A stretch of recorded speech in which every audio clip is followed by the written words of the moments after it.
Praise అలాడ్. ప్రభు అయిన యేసుక్రీస్తు నామంలో కూడి వచ్చిన నా బంధుమిత్రులకి, సంఘస్థులకి, సమయం ఇచ్చిన సంఘ కాపరికి ప్రభు అయిన యేసుక్రీస్తు నామంలో మరొక్కసారి వందనాలు చెల్లిస్తున్నాం. నా సాక్ష్యం ఏంటంటే, మా అమ్మకి 3 సంతానం, అన్నయ్య, నేను, తమ్ముడు. అయితే మా అమ్మ చిన్నప్పటి నుంచి చాలా కష్టపడింది. నేను ఒకదాన్ని అయినప్పటికీ ఇంట్లో ఉండేదాన్ని. ఎక్కువ సమయం నేను నా బుక్స్, నా ఇంట్లో నా చదువు దాంతోటే సరిపోయేది. అన్నయ్య అయితే ఇంటర్ వరకు చదువుకున్నాడు, చిన్నోడు కూడా ఇంటర్మీడియట్ వరకే చదువుకున్నాడు. అఫ్కోర్స్ నేను కూడా ఇంటర్మీడియటే, దానికన్నా హయ్యర్ ఎడ్యుకేషన్ చేయించంత అంత స్తోమత మా అమ్మకి లేదు. అప్పుడు అమ్మ ఒకతే కష్టపడేది కాబట్టి నాన్న ఉండేది, కానీ అంత రెస్పాన్సిబిలిటీస్ తీసుకునేవాడు కాదు. సో దేవుడు తను చేసిన కష్టార్జితాన్ని బట్టేమో మేము ఓవరాల్గా అందరము సెటిల్ అయినాం. ఈ రకంగా అయినా దేవుడు ఎన్ని కష్టాలు గుండా తను నడిపించిండంటే, ఆ కష్టాలన్నింటినీ పర్లేదులే, నా బిడ్డలు ఈ రకంగా సెటిల్ అయినరు, నాకు ఒక రకమైన సంతోషమే అన్నట్టు ఆ సాటిస్ఫాక్షన్ని ఈ లాస్ట్ డేస్లో మా అమ్మకి దేవుడు అనుగ్రహించిండు. అందుని బట్టి దేవాతి దేవుడికి వందనాలు.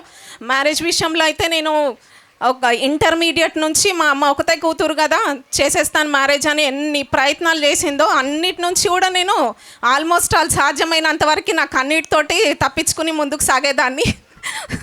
మా మమ్మీ ఉంది మధ్యలో, ఆమె తన ఆమె స్కూల్ టీచర్ అనమాట. తనకి తెలిసిన కొలీగ్స్, వాళ్ళ పిల్లలు, వీళ్ళు బ్యాంక్ ఎంప్లాయీస్ అని ఎంతమందిని పట్టుకొచ్చినా నాకు ఆన్సర్ ఏంది, కన్నీరే. ఇంకా నేను ఆ నుంచి వెళ్ళిపోవాలని, ఏడవాలా, తప్పించుకోవాలా. ఇంకా లాస్ట్ దేవుడు ఎక్కడ సిద్ధపరిచిందంటే, ఈరోజు ఈ దినం జరుపుకోవడానికి కారణమైన మా ప్రవీణ్ సార్ లైఫ్లోకి నన్ను ఎంట్రీ ఇచ్చేలాగా చేసింది. నేను చేస్తున్న హాస్పిటల్లోకి మా అత్త వచ్చింది. మా ఆడపడుచు డెలివరీ అయ్యిందని మా అత్తమ్మ చూడడానికి వచ్చింది. నా ఫ్రెండ్, నాతో పాటు ట్రైనింగ్ చేసిన ఫ్రెండు, ఆ విధంగా హాస్పిటల్లో తను వాళ్ళ సిస్టర్ డెలివరీకి వచ్చినప్పుడు అట్లా మెట్ అయ్యి ఇంకా వాళ్ళు నన్ను పట్టేసుకున్నారు. ఇంకా దేవుడు ప్రణాళిక అనుకుంటా. ఇంకా మేబీ అది ఒక వితిన్ 2-3 మంత్స్లోనే మ్యారేజ్ సెట్ అయిపోవడము. ఆ మ్యారేజ్ అయిపోయిన తర్వాత ఒక 3-4 మంత్స్లో మ్యారేజ్ మాట్లాడుకోవడము, వెంటనే పెట్టేసుకోవడము. ఆ మ్యారేజ్ జరిగిన తర్వాత మేము అప్పటి వరకు సనత్ నగర్లో జాబ్ చేస్తుండే. ఆ మ్యారేజ్ సెట్ అవటము, నేను ఆచారంకి వెళ్ళటము, అవన్నీ ఎట్లా అంటే అసలు ఇట్లా సెకండ్స్లో జరిగినట్టు అనిపించింది. నేను మ్యారేజ్ అవ్వటం ఏంది, ఇంత అలవాటు అయిపోయిన. ఒక 8 years సనత్ నగర్ ఈఎస్ఐలో జాబ్ చేసిన నేను. ఆ మ్యారేజ్ సెట్ అవటమే తీసుకెళ్ళి నేను ఆ హాస్పిటల్ మొత్తం ఎంటైర్ హాస్పిటల్ నాచారం షిఫ్ట్ అయిపోయింది. అక్కడ అసలు నేను ఎప్పుడు వెళ్ళి ఉండలేదు. అసలు అక్కడ వెళ్ళాం, అక్కడ అటాచ్మెంట్ లేదు, ఎప్పుడు తిరగలేదు. ఎంత వెళ్ళినా సికింద్రాబాద్ లాస్ట్ ప్లేస్ నాకు. అక్కడికి ఎట్లా వెళ్ళేది అని చెప్పినప్పుడు ఈవినింగ్ డ్యూటీస్ ఉంటే నైట్లో వెళ్ళటము రావటము నా వల్ల కాక ఇంకా అక్కడే రూమ్ తీసుకుని సెటిల్ అయిపోయినాం మేము. దేవుడి ప్రణాళిక ఎంత ఆశ్చర్యకరంగా ఉందంటే, నేను మ్యారేజ్ అయిన ఒక 6 monthsలోనే కన్సీవ్ అయిపోయినా. ఫుల్ వామిటింగ్స్ మార్నింగ్ స్టార్ట్ అయితే నేను టాబ్లెట్స్, ఇంజెక్షన్స్ తీసుకోకుండా ఉంటే కంటిన్యూస్గా 1/2 hour 40 minutes వరకు వామిటింగ్స్ అయ్యేది పెద్ద బాబు అప్పుడు. అయితే మేడం దగ్గర చూపించుకున్నప్పుడు, నాన్న నువ్వు ఇంత స్ట్రగుల్ అవ్వాల్సిన అవసరం లేదు, నీకు ఆల్టర్నేట్గా ఇంజెక్షన్స్ తీసుకుంటేనే ఇట్లా స్టాప్ అవుతాయి అనుకుంటే ఇంజెక్షన్స్ తీసుకో అంటే ఎంటైర్ టిల్ 9th month వరకు, అప్ టు డెలివరీ డేట్ వరకు కూడా నేను 9 months వరకు ఇంజెక్షన్స్ తీసుకుంటూ అట్లా గడిపిన. కానీ దేవుడు నా బిడ్డల విషయంలో అయితే ఇంకా గొప్ప కార్యాలు. అసలు ఏం తిన్నానో ఏం తాగినో కూడా గుర్తుండేది కాదు. అసలు జొన్న రొట్టె ఒకటి, రాగి జావ ఒకటి బాగా నన్ను సేవ్ చేసింది అనమాట. మా స్టాఫ్ అంతా అనేది, నేను చిన్నగా NICU బేబీస్ దగ్గర జాబ్ చేస్తుండే. మధు నువ్వు NICUలో చేస్తున్నావు కదా, ఈ క్రిబ్స్లో ఒక క్రిబ్లో నీ బేబీని పెట్టుకోవాలి చూడు, నువ్వు చూసుకో, నీ బేబీ నువ్వు ఇంతమంది బేబీస్ని నువ్వు సర్వీస్ చేస్తున్నావు కదా, నీ పాప కూడా నువ్వేం తినట్లేదు కాబట్టి నీ పాప కూడా ఈ క్రిబ్లో ఒక రోజు ఉంటుంది చూడు అని చెప్పి మాట్లాడిచ్చేటోళ్ళు. అది వింటుంటే నాకు ఇంకా బాధ అయ్యేది. నేను తినాలని ఉన్నా, నాకు తినగానే వామిటింగ్స్ అయ్యేది. అసలు ఆ 9 months వరకు కూడా అసలు రైస్ ఇట్లా ముట్టుకోలేదు. కానీ ఆశ్చర్యకరంగా దేవుడు ఏంటంటే, మా జుంటి బర్త్ వెయిట్ వచ్చేసి 3.75 kgs. దేవుడికి మహిమ కలుగును గాక. నా వామిటింగ్స్, నేను ఎంత వీక్గా ఉన్నా నా బిడ్డను అంత బలంగా, అసలు NICUలో అడ్మిషన్ కాదు కదా, అసలు డోర్ స్టెప్ కూడా నా బిడ్డ వెళ్ళలేదు. అసలు అంత ఆశ్చర్యకరమైన బేబీని ఇచ్చిండు. ఈ 8-10 years ఆఫ్ లైఫ్లో మా సెకండ్ బాబు విషయంలో కూడా మేము ఇల్లు కోసం ప్రార్థించాము. మేము అడగకుండా నా మ్యారేజ్ అయిన 6 monthsలో గర్భఫలం ఇచ్చి బ్లెస్ చేసిన దేవుడు. ఇల్లు కోసం ప్రార్థించినాము. నా 2018లో అనుకుంటాం మా అన్నయ్య ఇక్కడ తీసుకున్నాడు ఇల్లు. దేవా అందరు తీసుకుంటున్నారు, అట్లీస్ట్ నేను ఒక చిన్నదైనా తీసుకోవాలి ప్రభు అని ప్రేయర్ చేసినప్పుడు అసలు మా దగ్గర అమౌంటే లేదు. కాకపోతే దేవుడు ఎందుకో వెంటనే దానికి ఆన్సర్ ఇచ్చేసిండు. ఎక్కడెక్కడో అటు నాచారంలో ఉండి బోడుప్పలు, ఉప్పలు, అక్కడ చెర్లపల్లి అటంతా ఎతికినాము, చిన్న ప్లేసు, అసలు అట్లీస్ట్ ప్లేస్ అయినా సరే అని చెప్పేసి ఎతికితే అటెటూ సెట్ అవ్వలేదు, తీసుకోవాలి. ఇక్కడ కూడా ఒక చిన్న రూమ్, 2 rooms ఉన్నది చూస్తే దేవుడేందో మరి నాకు శక్తికి మించిందని ఈ రూమ్స్ని అంటగట్టేసిండు. ఆ అమౌంట్ అంతా ఎటెటో ఒక 6 lakhs తప్ప 23 lakhsలో ఆల్మోస్ట్ అంతా నేను అసలు నా మొహం కూడా తెలియని వాళ్ళ ద్వారా దేవుడు అరేంజ్ చేసి ఈ ఇల్లు విషయం అయితే గొప్ప కార్యం చేసిండు. ఇంకా అదైతే ఇంకా నేను ఊహించలేను.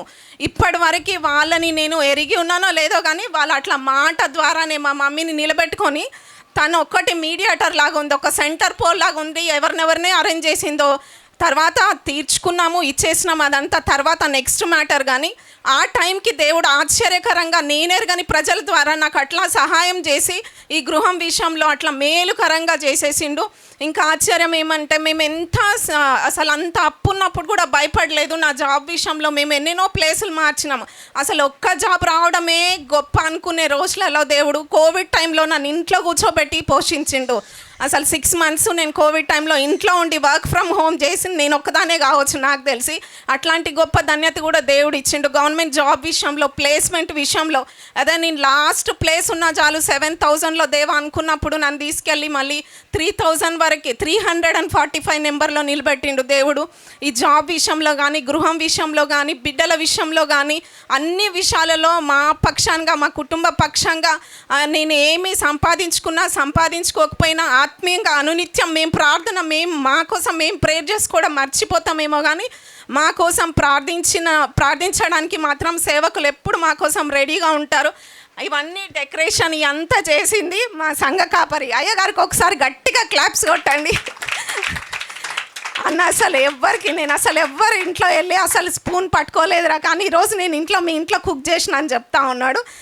అంటే నాకు అంత ప్రేమించే నా ఆత్మీయ తల్లిదండ్రులని దేవుడు, నేను ఎక్కడ వెళ్ళినా అది ఎడారి అంటే మేము ఈ 5 years ఈ ఏరియాలో నిలదొక్కుంటున్నామంటే నిజంగా దేవుడి కృప. దాని తర్వాత వాళ్ళ సపోర్టే. అసలు నన్ను ఇంత ఆత్మీయంగా ఎన్ని శోధనలు వచ్చినా, అసలు ఒక సర్టన్ టైంలో మాకు చిన్న సెకండ్ బేబీ వచ్చినప్పుడైతే డైవర్స్ తీసేసుకుందాం అన్నంత శోధన. ఏంది పక్షి తన గూడు తనే చెదరేసుకుంటుంది అన్నట్లు ఇంట్లో వాళ్ళే శోధనలు ఎంత శోధించిండ్రంటే అసలు ఇంకా సపరేట్ అయిపోదాం అనుకున్నప్పుడు ఆత్మీయ చర్చి మెంబర్స్ ద్వారా అన్న పాస్టర్ శ్యామ్ అన్న, వెల్కమ్ అన్న మాకు కౌన్సిలింగ్ ఇచ్చి మా కుటుంబం ఈరోజు కుటుంబంగా కలిసి మేము జీవిస్తున్నామంటే నిజంగా అన్న కౌన్సిలింగ్, అన్న మమ్మల్ని నడిపించిన విధమే.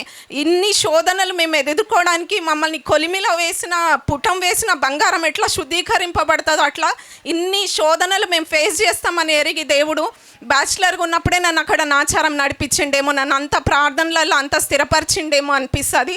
అది అనిపించడం కాదు, అది సత్యము.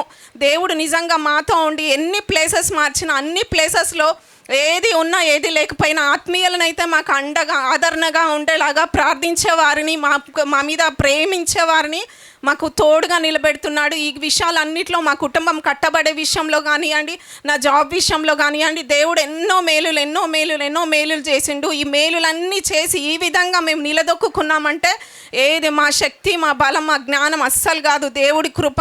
ఆ ఉన్నతమైన కృపని ఇంకా మా పట్ల, నా కుటుంబం పట్ల, నా బిడ్డల పట్ల దేవుడిని ఇంకా ఉండాలని, మేము ఆత్మీయంగా ఇంకా బలపడాలి.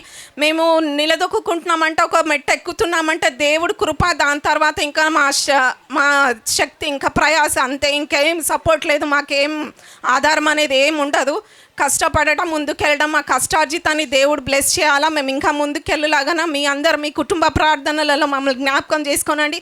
మా కుటుంబం విషయమై మీరు ప్రతిదినం చేసిన మా కుటుంబం నిమిత్తం ప్రార్థించిన ప్రతి ఒక్కరికి ప్రభు అయిన యేసుక్రీస్తు నామంలో ప్రతి ఒక్కరికి పేరున వందనాలు చెల్లిస్తున్నాను. ఈ సమయం ఇచ్చిన పాస్టర్ గారికి వందనాలు. ఈ సాక్ష్యాన్ని దేవుడు దీవించునుగాక.